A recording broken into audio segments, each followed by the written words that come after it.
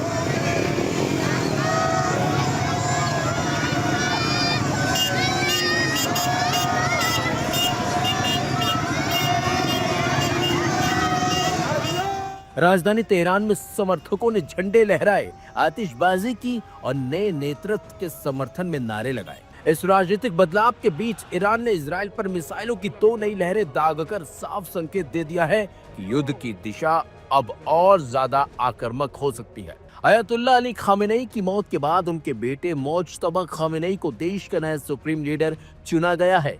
लंबे समय से उन्हें इस पद का संभावित उत्तराधिकारी माना जा रहा था, हालांकि वह कभी किसी निर्वाचित या औपचारिक सरकारी पद पर नहीं रहे, लेकिन ईरान की सत्ता संरचना में उनकी पकड़ मजबूत मानी जाती रही है। नए नेता के रूप में उनकी नियुक्ति ऐसे समय में हुई जब ईरान अमेरिका और इजरायल के साथ सीधे सैन्य टकराव में उलझा हुआ है। ईरान के सरकारी टीवी के मुताबिक ये फैसला उस समय आया जब देश 88 सदस्य विशेषज्ञों की सभा के आधिकारिक निर्णय का इंतजार कर रहा था। यह धार्मिक परिषद परंपरागत रूप से ईरान के सर्वोच्च नेता का चयन करती है, लेकिन युद्ध की स्थिति और बढ़ते दबाव के बीच मुज्तबा खामेनेई के नेतृत्व को लेकर सहमति बनने की खबर सामने आ गई। हजरत आयतुल्लाह सैयद मुज्तबा हुसैनी खामेनेई हफज़हुल्लाह